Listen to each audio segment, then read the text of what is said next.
Greetings. Welcome to the Celanese second quarter 2025 earnings call and webcast. At this time, all participants are in a listen-only mode. A question and answer session will follow the brief remarks. If anyone should require operator assistance during the conference, please press star zero on your telephone keypad. Please note this conference is being recorded. I will now turn the conference over to Bill Cunningham. Thank you. You may begin. Thanks, Daryl. Welcome to the Celanese Corporation second quarter 2025 earnings conference call. My name is Bill Cunningham, Vice President of Investor Relations. With me today on the call are Scott Richardson, President and Chief Executive Officer, and Chuck Kyrish, Chief Financial Officer. Celanese distributed its second quarter earnings release via Business Wire and posted prepared comments, as well as a presentation on our Investor Relations website yesterday afternoon. As a reminder, we'll discuss non-GAAP financial measures today. You can find definitions of these measures as well as reconciliations to the comparable GAAP measures on our website. Today's presentation will also include forward-looking statements. Please review the cautionary language regarding forward-looking statements, which can be found at the end of both the press release and prepared comments. Form 8-K reports containing all of these materials have also been submitted to the SEC. With that, Daryl, let's please go ahead and open it up for questions. Thank you. We will now be conducting a question and answer session. If you would like to ask a question, please press star one on your telephone keypad. A confirmation tone will indicate your line is in the question queue. You may press star two to remove yourself from the queue. For participants using speaker equipment, it may be necessary to pick up your handset before pressing the star keys. We ask that you please limit yourself to one question and one follow-up question. One moment, please, for your first questions. Our first questions come from the line of David Begleiter with Deutsche Bank. Please proceed with your questions. Thank you. Good morning. Scott, in your prepared comments, you referenced order books beginning to weaken in June and then that trend continuing into July. Can you provide a little more color on really what end markets and you saw that weakening and how severe has that weakening been? Thanks, David. We talked in early June about starting to see China automotive orders pull back a little bit. That has continued into the third quarter here. The other area in engineered materials that we've seen a little bit of weakening versus the second quarter is in European demand. The Americas has remained relatively stable there. And then the other bucket I would call out is in the Western Hemisphere in the acetyl chain. I think we've seen volume weakness towards the very end of the quarter, and that has continued into July. I mean, those are the really, I would say, kind of the big buckets of where we've seen that demand change. Very good. And just on the $2 per share quarterly EPS run rate, how do we get there via bridge, and when do we get there, do you think? Thank you. I think it's important that the $2 for us is really an achievable target. We're talking a lot about it internally. It's not aspirational. We have concrete plans to get there. And I would say those controllable plans fall in two buckets. The first, cost structure items, and the second is really executing our differentiated business models. And so if you kind of start with the midpoint of our Q3 guide of $1.25, you get about 25 to 30 cents going into next year, or really into the fourth quarter as well, from the inventory movement as well as not having kind of the order timing and the pull-ins we saw into the second quarter. Next year we called out an additional around 10 cents per quarter of additional cost actions. So that kind of gets you into that $1.60, $1.65 range, which is quite honestly about the range that we had walked into the third quarter with where if Q2 demand had held. And we still had a gap to close there. And that gap for us is really around four controllable areas. The first, additional cost and footprint actions. Some of these are more complex than the ones we've already actioned, but they're doable. They just take a little bit more time, but we're working these really in earnest right now. The second is high impact programs, driving additional value in high margin spaces where we have a real differentiated position. The third, additional price opportunities in engineered materials. We are getting some price. Certainly we want to get more. There's certain products and grades that we have where pricing is really at unsustainable levels. So continuing to find ways to move price in discrete pockets of the business there. And the third is that there are pockets of opportunity in the acetyl chain, particularly more in some of our downstream products for us to find additional opportunities there to drive more value, more volume or price. So those are the four controllable actions we're working. These actions will get us to $2 per quarter. It just may be a few quarters delayed versus where we were when demand was a little stronger in the second quarter. But the path we believe is strong. And if demand changes, we're ready, and we're ready to pounce and grab that volume if it's there for us. Thank you. Thank you. Our next questions come from the line of Ghansham Panjabi with Baird. Please proceed with your questions. Thank you, operator. Good morning, everybody. Scott, the 25 million inventory reduction impact in the EM segment, you called out specific to 3Q. I mean, I know you're focused on reducing inventory levels, but is the magnitude of the impact a function of just the weaker demand you kind of went through as it relates to order patterns for 3Q and late 2Q? Yeah, I'm just going to make a few high-level comments on that, Ghansham, and then I'll let Chuck walk through the specific details. On our fourth quarter earnings call in February, I called out that free cash flow generation was our top priority, and that no matter how the year played out, there were a number of scenarios where we were going to pivot to drive free cash flow. And I'm proud of the team here. I'm proud of the team around the actions that are being taken. And, if you look high level at, our free cash flow guide of $700 to $800 million, when you look at that on a free cash flow per share basis, that's somewhere in that $7, per free cash flow per share. That is unique and strong. And so I'm proud of the actions we're taking, and we're going to continue to prioritize cash. So if we need to pivot with demand, we'll do that. Yeah. Hey, Ghansham, let me talk about some of the income statement impacts of this. As context, look, our inventory reduction efforts in EM, we're on a multi-year journey here, and it's allowed us to sustainably operate the business at lower inventory and maintain our customer reliability standards. We're doing this in many different ways. Warehouse consolidation, SKU rationalization, safety stock optimization, raw material reductions. As for the third quarter sequential headwind, mix plays a pretty big role here. Some of our products in EM run on a semi-annual production campaign. We ran one of those campaigns in the second quarter on products with a little bit higher associated fixed costs. It's just part of our normal production plan for the year. This actually generated, Ghansham, a benefit in the second quarter of about $10 to $15 million to earnings, and that was always part of our Q2 earnings guide. So with the current demand trends, we'll actually draw some of that inventory in the third quarter, which will then generate a similar size negative earnings impact of $10 to $15 million. And so that's how you get the $25 million net sequential negative impact in Q3. As for the full year, the earnings impact from 2Q and 3Q basically offset, as I explained. We do expect a small impact in Q4 negative, but no real significant impact for the year. It's really important to remember that we're also getting contributions to our inventory reduction through areas like these raw materials and even offtake arrangements, some of which don't have any impact on the income statement from an absorption standpoint. Okay, very helpful. And just for the second question, as it relates to the 2Q pressure points for the AC segment that you called out, right? So acetate tow and vinyls. How do you expect those two dynamics to evolve sequentially? Yeah, we're not expecting a big change right now, Ghansham. We're expecting that to continue, particularly in tow. I mean, as I called out on the first question, we are seeing a little bit of softness in demand to start the third quarter, even relative to the second on an acetyl non-tow products. So that's really in that vinyls chain. So I think it's relatively similar with potentially a little bit of downside on the volume side.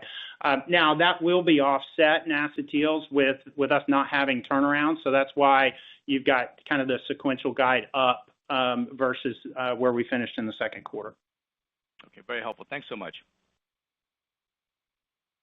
Thank you. Our next questions come from the line of Jeff Zekauskas with JP Morgan. Please proceed with your questions.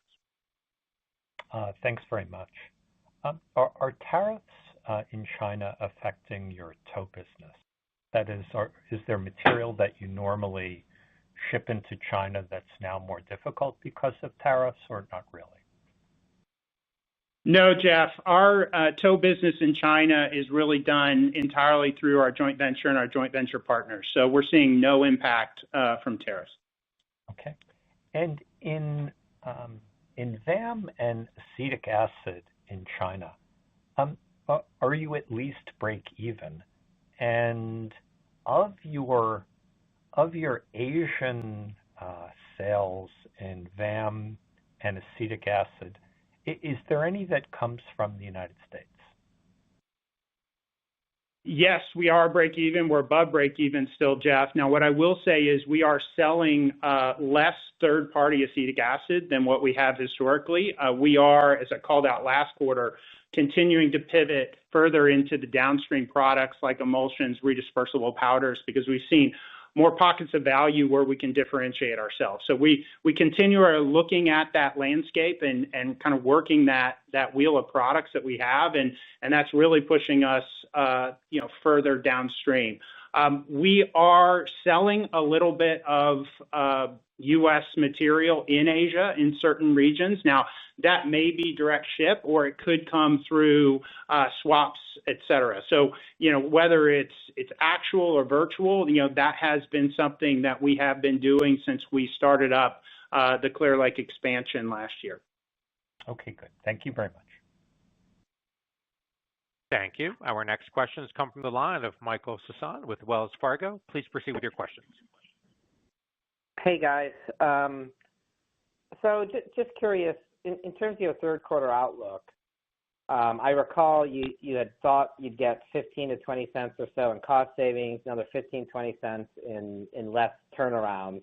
Is that still the case? And that would imply sort of this minus 50 cents to get to the midpoint from weaker demand and inventory destocking. So if that's sort of the math, does that minus 50 cents maybe come back in the fourth quarter and maybe the seasonality that you typically get isn't as bad as we head into the fourth?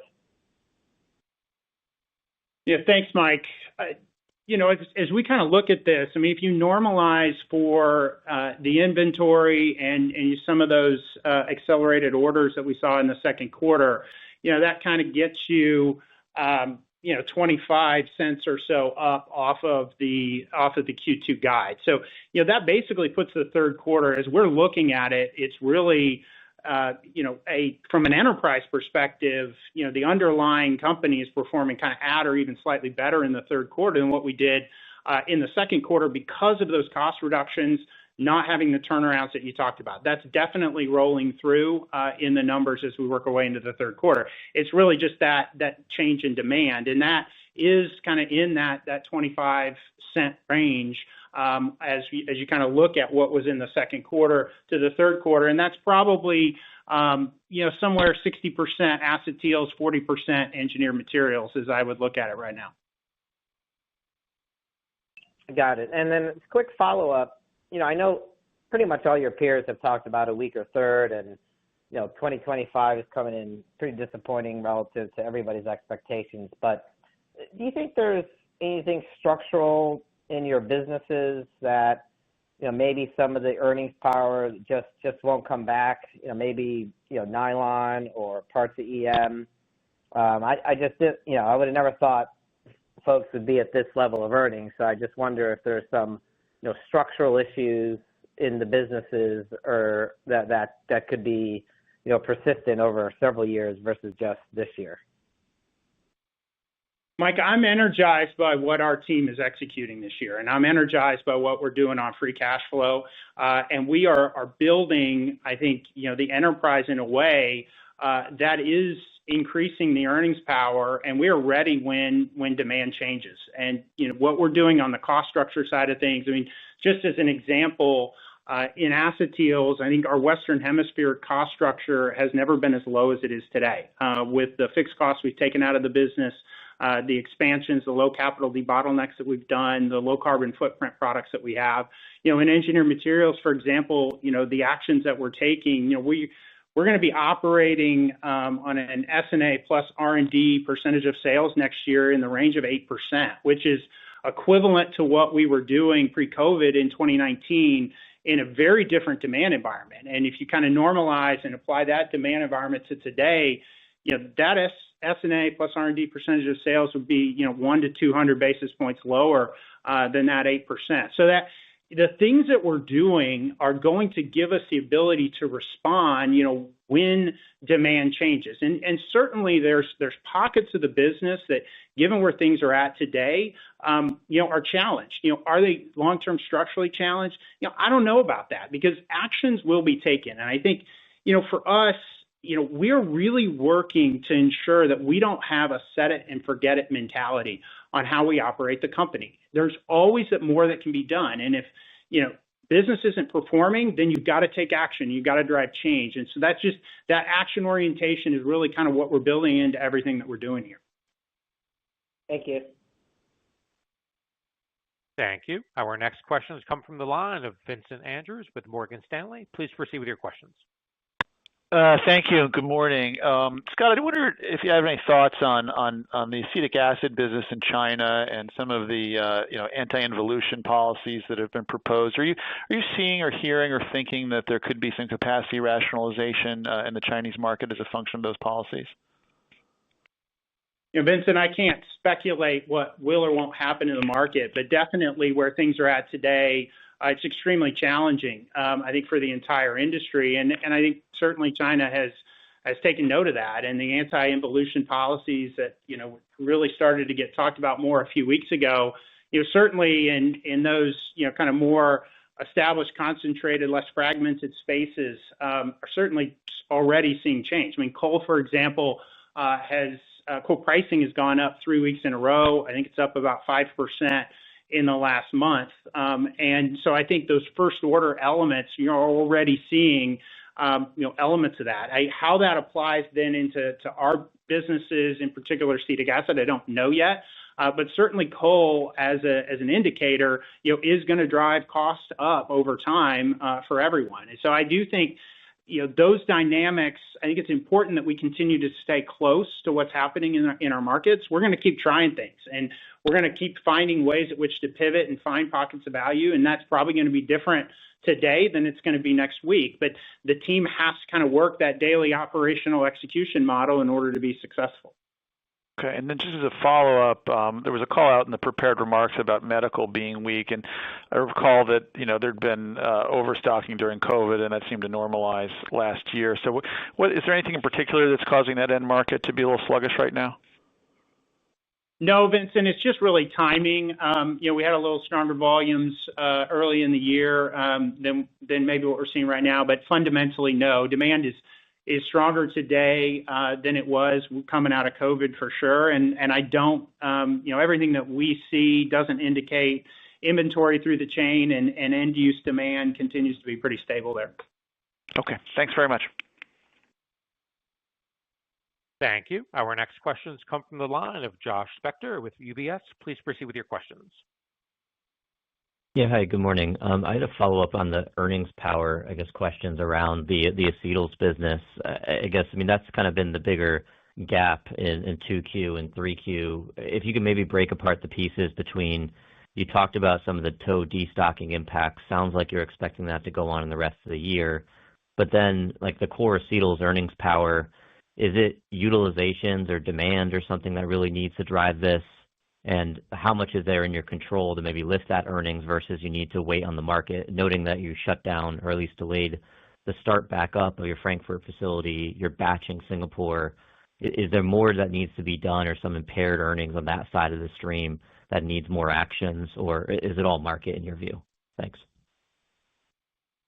Josh, the team is driving greater than 20% EBITDA in a business that's probably seeing Western Hemisphere demand at the lowest level it's been in 20 years. And that's certainly not easy to do. As we look at the business, in particular tow, we did see higher volumes in the second quarter than we saw in the first. It just wasn't as strong as what we had originally called out. And, the order book indicates that kind of those Q2 volumes are going to be pretty similar into the third quarter. We're seeing kind of that with the weakness I talked about earlier in the other acetyl products in the Western Hemisphere. I do think this is about volume in the Western Hemisphere. I mean, given the overcapacity in Asia, I mean, we're going to continue to find ways, as I mentioned earlier, to squeeze out more profit there. But for us, this really is about the profitability in the Western Hemisphere. And given how volume is so weak, we do believe that's an area that will change over time. And just to kind of give you an idea of that earnings power and where things are at, a 3% volume change in just the Western Hemisphere non-tow in this business is about $10 million per quarter.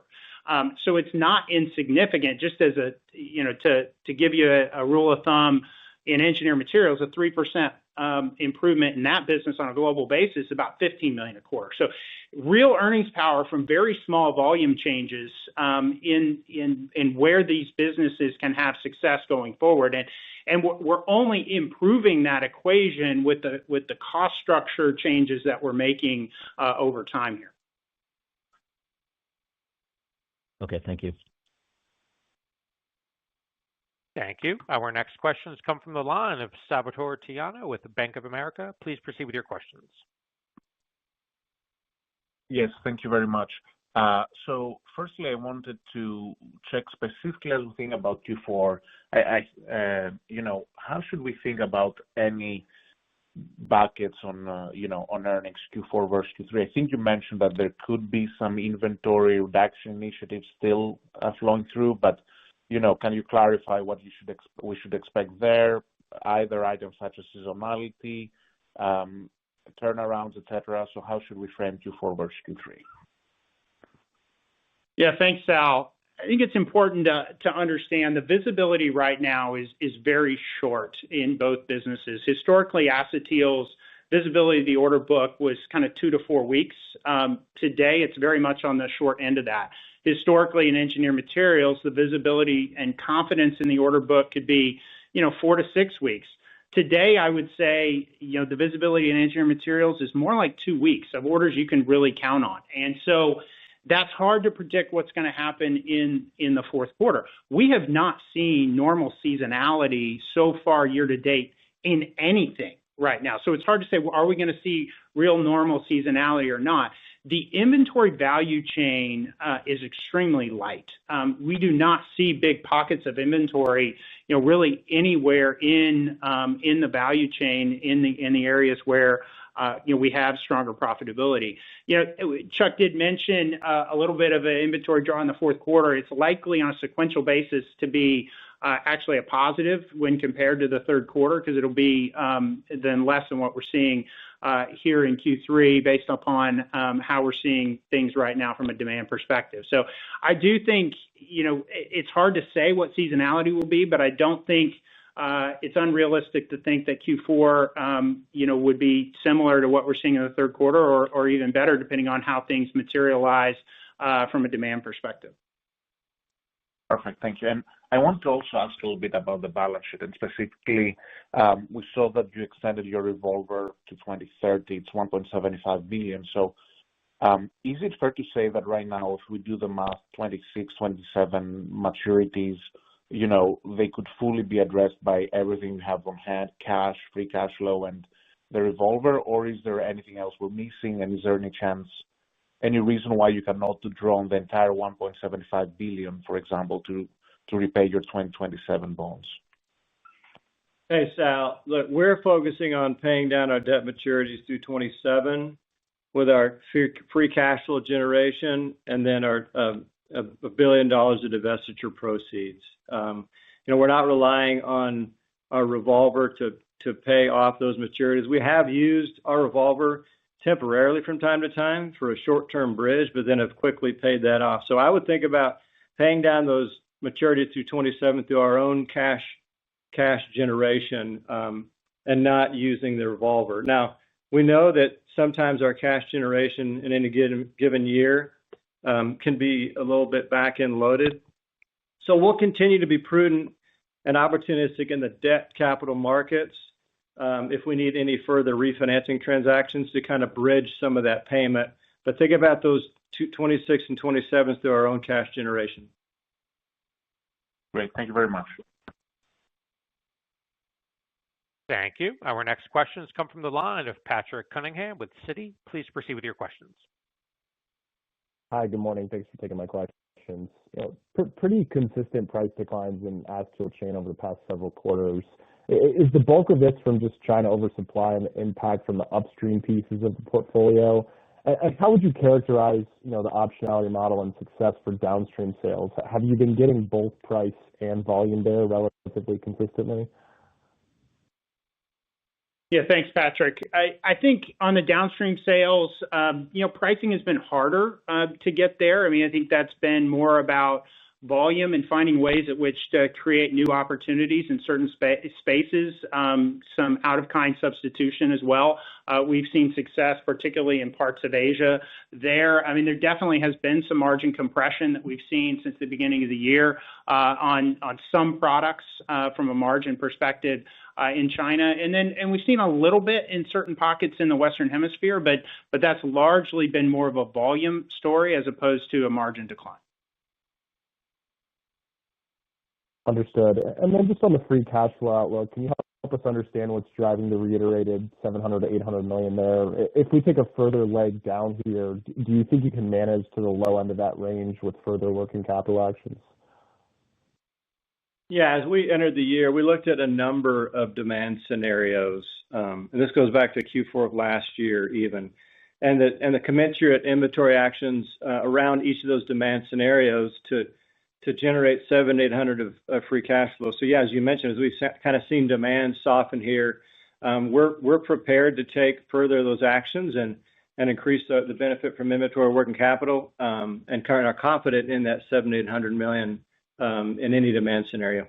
I also think, Patrick, it's important to clarify, I mean, particularly in the second quarter here, the majority of that free cash flow was generated from operations, not from working capital. Our cash generation is coming from operating cash flow is strong, even despite the fact that we have, $650 to $700 million of interest expense this year.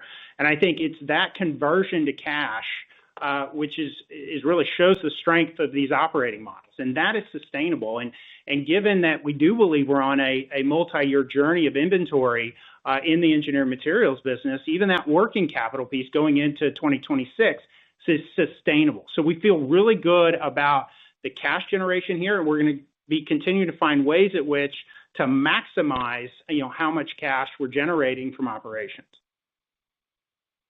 Very helpful. Thank you so much. Thank you. Our next questions come from the line of Frank Mitsch with Fermium Research. Please proceed with your questions.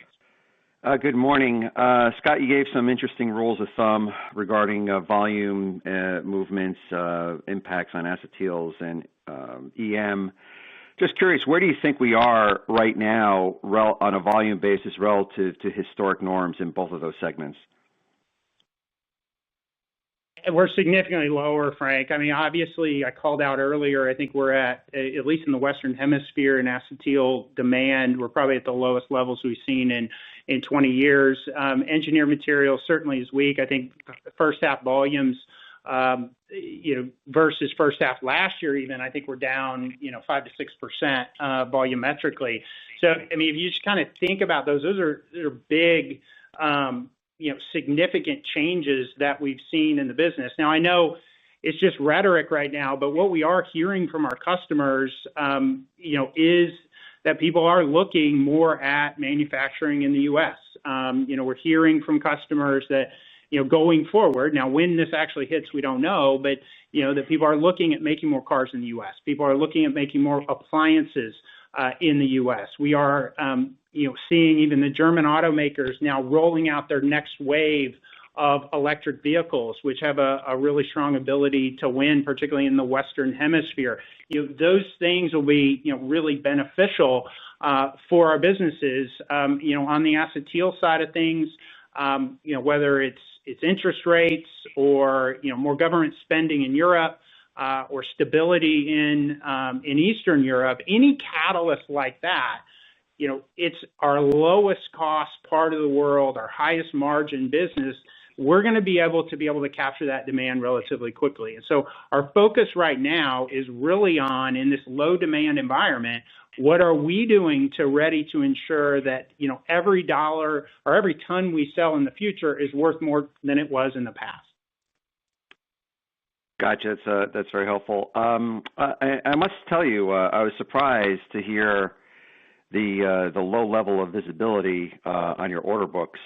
Seemed pretty surprising. So to that end, without much visibility, just curious as to what the general thinking is in terms of the low end or the high end of that $10 to $40 range for the third quarter. What sort of expectations are embedded on both sides of that?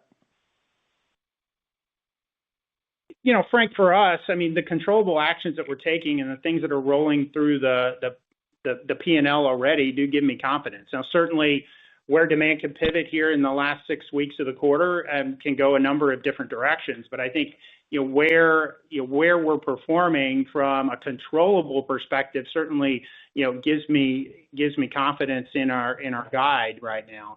And we have to kind of take that mentality and keep that focus going forward. The good thing for us as well is now we're multiple years into this engineered materials integration, for example, which means, we're now finally starting to get, historical Celanese products on M&M assets and historical M&M products on Celanese assets, which gives us a lot, better cost to serve. It has kind of given us the ability to lower the inventory, but what it also does is it gives us the ability to do more make-to-order products. And so it's less inventory that we have to carry, so we can respond to that demand. And so it's those types of things that, I think we're being a lot more efficient, with the business broadly, which does give me confidence that no matter what happens with demand, we can find a way to at least hit our cash flow numbers. Thank you so much. Thank you. Our next questions come from the line of Aleksey Yefremov with KeyBanc Capital Markets. Please proceed with your questions. Thanks. Good morning. Scott, I wanted to ask you about this demand pattern of stronger second quarter, weaker third quarter in EM. Do you have a view of what's sort of underlying reason for this? Is this the tariff timing? Is this just weaker auto production schedules or consumer, or any color here would be great? Alexi, I hate to do this to you, but your line kind of cut out for us on my end. So do you mind repeating your question for me? Yeah, sorry. Just underlying reasons for stronger 2Q and weaker 3Q in engineered materials. Is it tariff or something else? Look, I think it's hard to say how much is really driven by tariffs. I think, some of the order timing, particularly on volumes that, for products that were ordered in China that are made in the U.S., that's probably the majority of that kind of 10 to 15 million or so that we saw that we think kind of moved into the second quarter. I would characterize demand right now really across both businesses as uncertain. And that's what we hear from our customers. And so in that time, what customers are doing is they're lowering their inventories. And you've seen obviously a host of announcements in our sector here this quarter and from our downstream customers, and almost everyone is pulling back on inventories. And when they pull back on inventories, it's going to certainly impact, how much product we end up selling. And I think it's that uncertainty, and whether it's tariffs or geopolitical reasons, people are just certainly being a lot more prudent. Now, we saw this as we entered the year, and as we entered the year, we knew it was going to be about cash and lowering inventory, and so that's kind of how we've been operating. And again, as I said earlier, I'm really proud of the actions our team has been taking to really focus on reducing our cost structure and generating cash.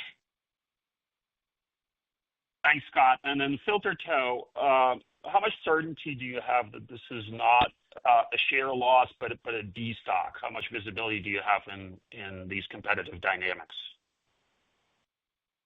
From the visibility we've seen thus far, Alexi, I don't think we've seen, significant share loss. I mean, there's some additional capacity that's being sold in the market is not a new entrant, but just some additional debottleneck capacity that's in the market. But that's not really impacting our demand per se. I think where it's having an impact is customers don't need to hold as much inventory, and at least that's the perception right now. And so I think people have been comfortable operating at lower inventory levels, and that's kind of what materialized through the second quarter.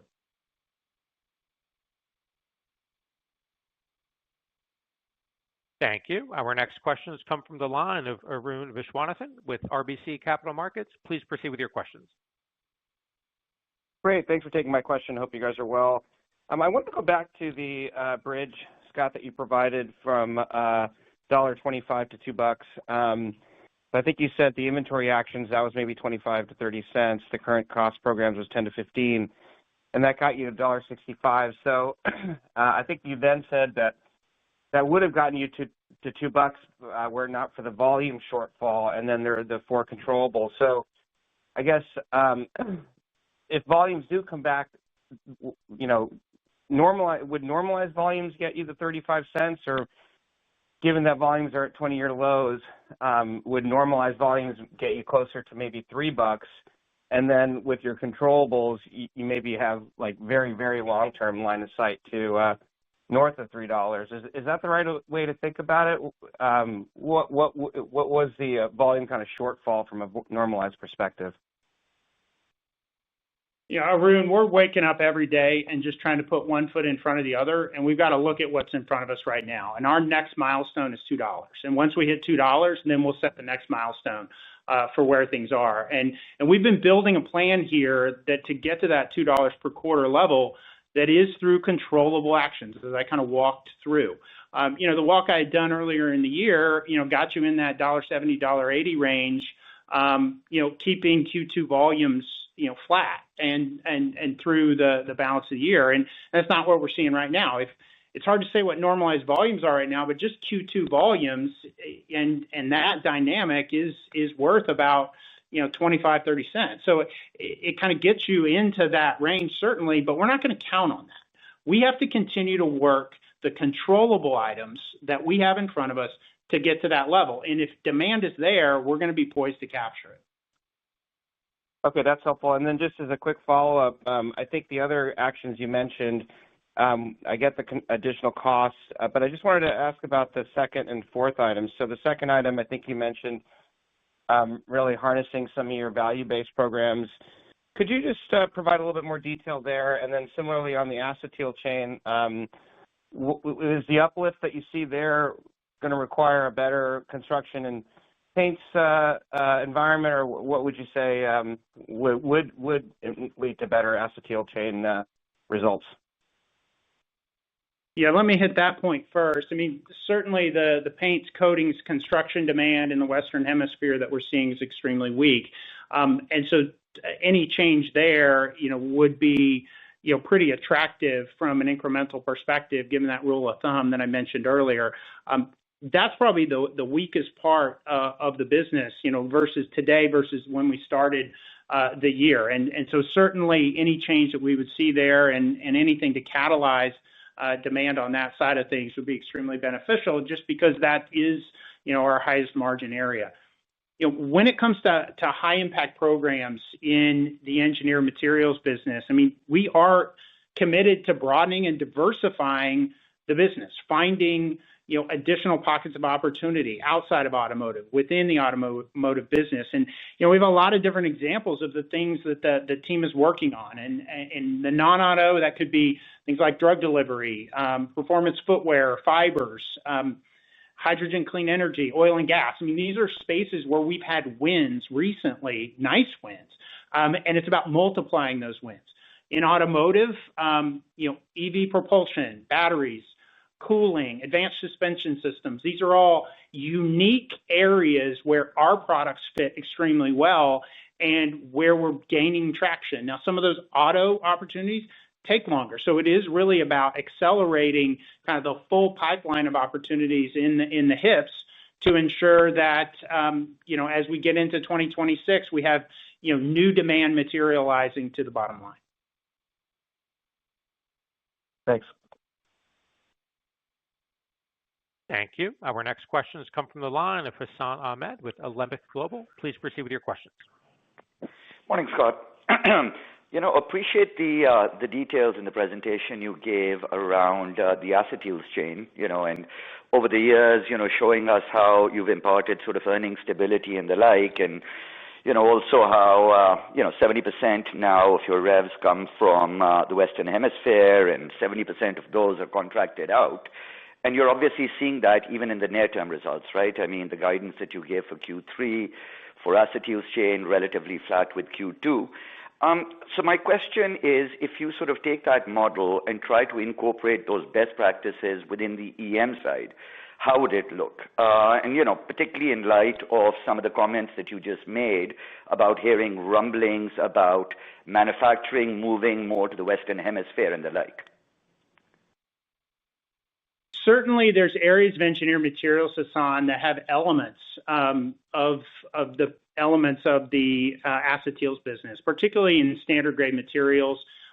Areas like POM, our polyester business, nylon, the standard spaces do have some of those kind of daily operational elements. And the engineered materials team really is looking at the segments of the business within each product line on how we drive and compete. And I think, nylon's a perfect example of using some of those elements, in looking at, do we make versus buy? Do we buy polymer from the market and compound for standard compounded products? Because that gives us a lower cost structure. Do we, find different ways to buy materials cheaper?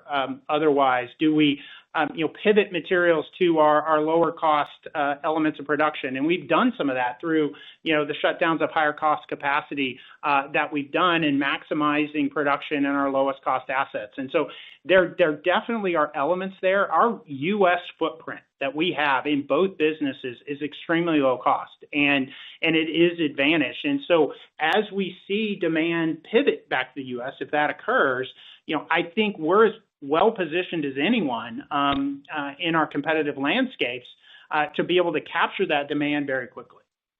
Very helpful, Scott. And as a follow-up, obviously the macro continues to weaken, a fair degree of uncertainty in the marketplace. And obviously, the chemical industry sort of valuations keep coming down as well. Where do you guys stand with regards to, the $1 billion in divestiture that you guys had sort of flagged to sort of accomplish within the next 2.5 years? Thanks, Hassan. The Micromax process we announced publicly, a quarter ago, is going very well. We have worked our way through the first round of bids. We narrowed that down to, a nice diverse group for the second round. Management presentations are completed. We're working through site visits and expert calls, and kind of fully through the diligence process right now. And we expect to have second round bids in the next month or so. And then we'll narrow that further to a third round and work to conclusion, we think, at some point here in the second half of the year. So we feel really good about the Micromax process. I actually asked the head of M&A yesterday, as a matter of fact, and I said, do you feel more confident today in our non-Micromax projects than you did a quarter ago? And he said, absolutely. And I do think we've seen some traction there. A lot of the deals we're working there are a little more complex. Some are with our joint ventures, and those are harder to get done. And so they do take longer, but I do think, the work the team is doing to keep the focus on those with the highest degree of profitability, I would say we feel more confident in that today than we maybe did a few months ago. Very helpful, Scott. Thank you so much. Thank you. Our next questions come from the line of John Roberts with Mizuho Securities. Please proceed with your questions. Thank you. Selling third-party acetic, what you used to call parlay, was a core part of the acetic acid strategy. Is the lower third-party sales something structural here, just the industry has changed enough that it doesn't make sense? Or is it just a cyclical decline because it requires working capital, which maybe you don't want to extend right now? Or maybe there's less margin, obviously, and lower prices. So how much of this third-party decline, which used to be part of the core, is cyclical versus structural? John, you've covered us for a long time, and you know that this business changes every single day. And, is it structural? No, I don't think it's structural. It may take a while for that dynamic to change, but there's a lot of moving parts here, and margins are really at unsustainable levels. So I do think that's why, you're seeing us make the choices that we're making to further pivot downstream. And I think, the work that we've done there in debottlenecking capacity downstream has given us another outlet so that we're not so reliant. And, 10, 15 years ago, we were extremely reliant on selling third-party acetic acid, and we're not today. And, what that business in some years was well over 50% of the end products that we were selling, and now it's less than 30%. So I think, for us today, I think having more diversity in the business is a good thing. Certainly, we'd like acetic acid margins to be better than they are, but things pivot here, and we're going to make sure that we continue to pivot with the market as opportunities present themselves. And then can you say that the Micromax deal will be simple, all cash, or do you think there might be an earn-out or something a little bit more complicated with that deal? We're working deals, John, to keep the complexity at a minimum on the deals that we're doing. And I think for us right now, we're quite confident that we won't have an outcome that's super complex. Thank you. Darryl, we'll make the next question our last one, please. Thank you. Our final questions will come from the line of Matthew Blair with Tudor, Pickering, and Holt. Please proceed with your questions. Great. Thank you, and good morning. You mentioned autos weakening, but could you talk a little bit about the mix within autos? Historically, Celanese has enjoyed some nice tailwinds from things like hybrids and EVs. Are those tailwinds still present, or are they starting to reverse? We're not seeing a big reversal right now. Certainly with demand pulling back in China, our sales into EVs on a global basis are probably a little bit less today just because of more where the end use demand is. Electric vehicles are definitely here to stay. I think each region is going to be a little bit different. Certainly, EVs are going to play a big role in Europe, and with the future model launches that I think we're going to see in 26 and beyond, EVs and that as a powertrain of choice is going to be critically important for us. And we feel really good about the portfolio that we have developing from a pipeline perspective there. In the U.S., it's going to be a mixture. There's going to be ICE, there's going to be hybrids and electric. And so we have to make sure that we're remaining nimble and flexible with our customers so that we can meet those needs, because I do think it's going to be a changing mix here for